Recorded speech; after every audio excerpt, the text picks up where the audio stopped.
Daddy, the girl in the trunk is asking you to let her out. The words what our 4-year-old daughter said during a family drive. I didn't miss my husband steeled his face at that moment. However, whether he intended to play dumb or not, he, whose face was still pale, looked at our daughter through the rearview mirror with a frightened expression. What a scary thing to say. You shouldn't tell such lies. I glared sharply at him from the passenger seat. Then, should we pull over at the rest area? It had been 5 years since we got married, and I had been diligently supporting him who'd been busy with work. However, the truth was about to be exposed by my daughter's mysterious power. I, Charlotte Clark, married my husband Freddie when I was 27 years old, and he is 4 years older than me. The following year, our daughter Sophia was born, and she has been growing up healthy and lively, and she's turned 4 years old. Our family was living busy yet happy days. How about going to the zoo next Sunday? Huh? Yay! I want to see the giraffes. I couldn't help but smile at their cheerful conversation. My husband has always been kind since we were dating, and that hasn't changed since we got married and our daughter was born. On his days off, he willingly engages in family activities and is an impeccable father. I'm so glad I ended up with this man. I was indulging in happiness while watching my husband and daughter playing together. Little did I know that these peaceful days were about to come to an end. Huh? You're being transferred to a different department? Yeah, it's company policy. They want me to gain experience in various places. One day, as soon as Freddie came home, he sighed wearily with a dejected look on his face. Unfortunately, it seemed he was being transferred to the busiest department, which meant he might not be able to spend much time with us. Daddy, are you not going to play with me anymore? I'll do my best to spend as much time with you as possible, Sophia. Let's go to the zoo again sometime. My husband wore a regretful expression as he gently stroked our anxious daughter's head. Watching the two of them, I felt a tightness in my chest, overwhelmed with emotions. It seems his transfer doesn't involve changes in salary or relocation, but it's still big news for our family.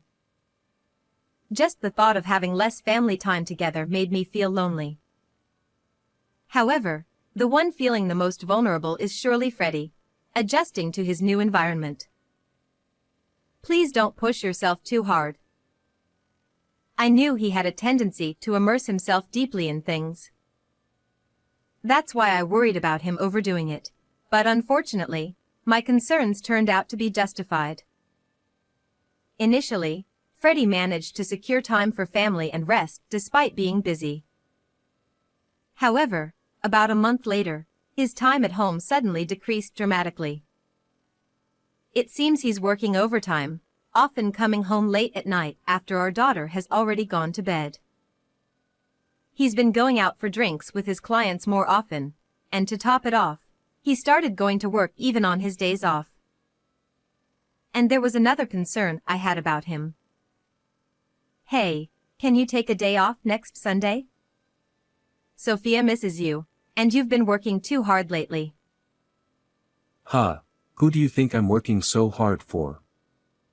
So, should I just turn down client meetings and risk getting fired? I didn't mean it like that. I'm just worried about you. That's none of your business. Anyway, make sure you have money ready for next week's drinking party. Seemingly overwhelmed by his workload, my husband had become irritable all the time and started taking out his frustrations on me more frequently. Furthermore, he was spending extravagantly, claiming it was necessary for entertaining clients, and this was starting to impact our living expenses. Because I know his previous kindness, I'm more worried than frustrated about his current tense demeanor. I really need to find a way to get him to take a break, or he's going to collapse from overwork. After half a year had passed since the transfer, my husband had reached a point where he was coming home mostly just to sleep. In addition, Sophia, feeling lonely from not being able to see him, began to wear a sad expression more often. I knew things couldn't go on like this, so I was trying to figure out a way for him to take a break. However, as if to thwart my efforts, more bad things kept happening. My mother, who had been suffering from an illness for several years, suddenly passed away in the hospital. No, Mom. My father had passed away when I was young, and my mother was my only parent. I couldn't even have a proper conversation with her before she passed away, and when I heard the news at home, I was so shocked that I couldn't move for a while.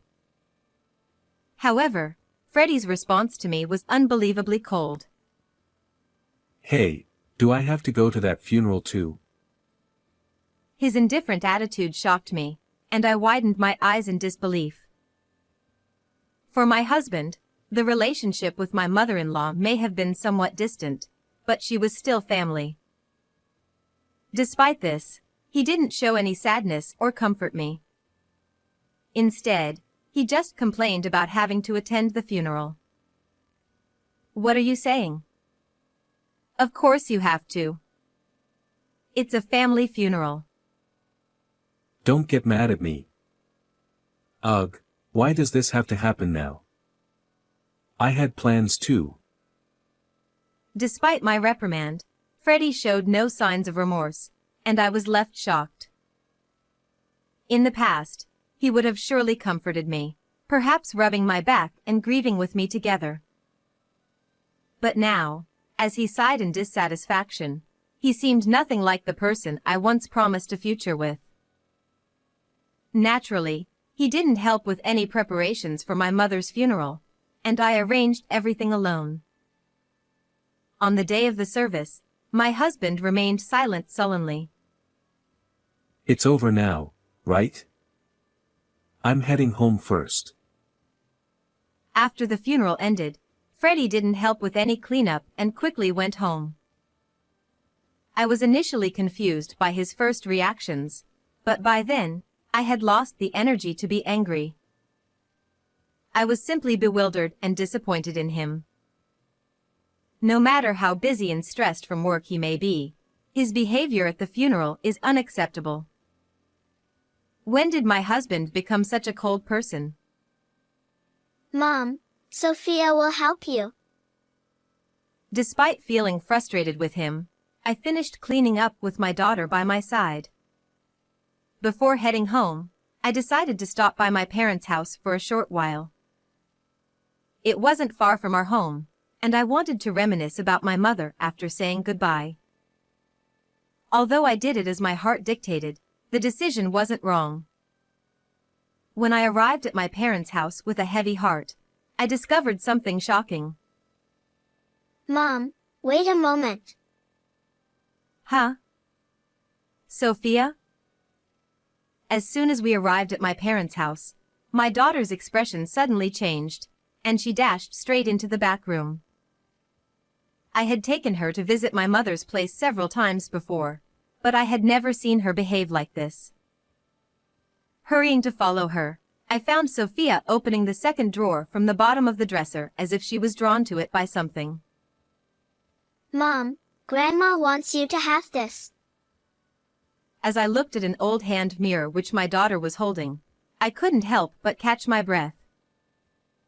The mirror had always been precious to my mother. But she had treasured it so much that even I rarely saw her use it, and I didn't even know where she kept it. Of course, there's no way Sophia could have known about the existence of this hand mirror. What? How did you know it was here? And what do you mean Grandma wanted me to have it? When Grandma was sleeping earlier, she told me that Mom was sad and asked me to give this to you. I couldn't hide my surprise that she answered innocently. I didn't think it was a coincidence, so I asked her some questions. I asked about tomorrow's dinner menu, what I was thinking about, and even thoughts I had during the funeral, all things she couldn't possibly know. Yet, to my surprise, she accurately answered every question. I'm not sure how long she has had it, but it seems like my daughter has a mysterious ability to know what people are thinking. Wow, that's amazing, Sophia. You know everything. I stroked her head, feeling bewildered. I had always thought that the idea of mysterious abilities was just something from stories, but I never imagined she actually had such a power. While I was surprised, she put her hand on her hip and showed a proud look on her face. That's right. Sophia knows about Dad too. What do you mean? And what she told me was incredibly unbelievable and unforgivable. And then, a few weeks after my mother's funeral. By the way, I'm visiting my friend with Sophia next Sunday. In the morning, when I told Freddie, who was about to leave for work, he abruptly stopped and frowned, looking genuinely troubled. Really? Oh no, I'm off that day. That's too bad. Feeling the artificiality in his voice, I quietly let out a smile so as not to give myself away. Now that I knew the truth, there was no love left for Freddie inside me. On that Sunday, I left home with Sophia and then killed about an hour and returned home. Dad, he's over there. Then, I looked where she pointed and headed towards the garage with the shutter still down. After taking a deep breath, I lightly knocked on the shutter. Freddie, I know you're in there. Open it. Huh? Charlotte, I thought you and Sophia had plans. It's cancelled. If you're going somewhere, we want to come with you. He sounded flustered and hesitant to open the shutter. Honestly, I had a pretty good idea of what was going on inside at that moment, but I decided to stay quiet and just observe. Sophia wants to go for a drive too. Unable to resist her hopeful voice, he had no choice but to agree. A few minutes later, Freddie reluctantly opened the garage and started our drive together. Sitting in the passenger seat, I looked at Freddie, who was driving, in profile, and I solidified my final decision. The marriage life with Freddie had truly been enjoyable and happy, but I also firmly understood that those days would never come back. Hey, did you know? Sophia has a special power. I finally brought it up as we merged onto the highway. My husband furrowed his brows in confusion at the sudden confession. Huh? What's that supposed to mean? That's a silly joke. He laughed dismissively. Daddy, the girl in the trunk is asking you to let her out. From the back seat, our daughter confidently raised her voice. I didn't miss my husband steeled his face at that moment. However, whether he intended to play dumb or not, he, whose face was still pale, looked at our daughter through the rearview mirror with a frightened expression. Husband, what a scary thing to say. You shouldn't tell such lies. But it's true. Then, should we pull over at the rest area? When I suggested it on behalf of our daughter who was hanging head down, Freddie immediately looked at me with a startled expression. Huh? We don't need to do that. It's just a kid's joke. Sophia has a mysterious power, you know. Besides, it's hot today, so it could be dangerous if someone's really in there.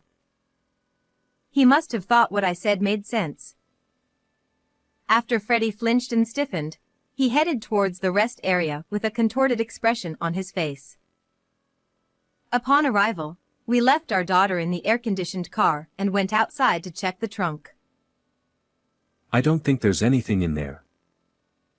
Come on, quickly. When I said a word to my husband, who had begun to hesitate at this point, he seemed to realize he couldn't escape anymore, and nervously opened the trunk, breaking into a cold sweat. And in the next moment, someone jumped out from there. "I knew you were cheating." That was a young woman whose face flushed red from the heat. Yes, it turned out that while Sophie and I were out, Freddie had been cheating with her at home. Probably just as they were about to go for a drive, we came back unexpectedly, so he had no choice but to hide her there. He shook his head nervously at the woman, who was taken away suddenly and seemed unable to grasp the situation. No, it's not like that. She is a colleague from work. We were just working together. Wow, at the new department, you're doing a job getting into a trunk? I chuckled at the blatant and ridiculous lie, while standing firm and taking a piece of copy paper from my bag. "And what is this?" "It says, let's go on a drive date on Sunday." As the woman and Freddie looked at the paper, they turned pale. That was no surprise, as their lovey-dovey email exchanges were printed on it. Thanks to Sophia, I found out everything. On the day of my mother's funeral, at my parents' house, my daughter confided in me. Daddy has been spending a lot of time with Scarlett lately. I'm sad because Scarlett is taking Daddy away from me. Just having witnessed her power, what she said made me suspicious. So, I decided to investigate my husband for a while after that. And sure enough, I found undeniable evidence of his affair on his phone. So, I told you that fake plan because I wanted to punish you. It's a shame it turned into this kind of drive. Hey, it's unfair to look through my phone without permission. Freddie protested, shaking his body in response to my sarcastic words. His absurd remark unintentionally made me burst into laughter. I had thought he was just getting too busy to come home, but most likely during that time, he was with his affair partner, Scarlett. He probably used the expenses repeatedly for dates with her. Despite all the complaints and taking it out on me, who exactly is being unfair here? By the way, I've been recording everything since earlier. Recalling all the numerous grievances, I took out my phone from my breast pocket. Actually, I had expected this would happen, so I secretly pressed the record button on my phone to capture evidence since we got into the car. And the evidence I've gathered isn't just messages and this video. I didn't tell you, but I also had hidden cameras in the house and garage. And Scarlett, I know everything about you too. Under my successive attacks, they both turned white as sheets. I was furious with Freddie, but of course, I couldn't forgive Scarlett either. So, I thoroughly investigated my husband and managed to identify her. She was a 25-year-old new employee who had become his colleague in a new department. From reading the messages, it seemed she was aware of my existence yet still engaged in the affair, so she's equally guilty. Sorry, Charlotte. He probably didn't expect to be cornered this much so perfectly. Feeling disdain for Freddie as he whimpered and pleaded in a voice I had never heard before, I glared at both of them with all my anger. I won't forgive either of you. Prepare yourselves for alimony. Upon hearing my firm words, perhaps realizing their fate, both of them collapsed to their knees. Afterwards, I divorced Freddie. The fact that I had recorded the scene and gathered all the evidence paid off, and they were ordered to pay $300,000 in compensation. I was also able to claim $500 a month in child support from my husband. Their misfortune didn't end there. I heard that their affair spread throughout the entire company since they were working in the same department, which made things awkward, and eventually they broke up. They were both looked at with disapproval by their colleagues, and eventually, they had no choice but to resign. Now, it seems they ended up in the street with the burden of the compensation payments. Meanwhile, I am now enjoying peaceful days with Sophia. I'll continue to give lots of love to Sophia, who has a wonderful power, so that she can live happily in the future.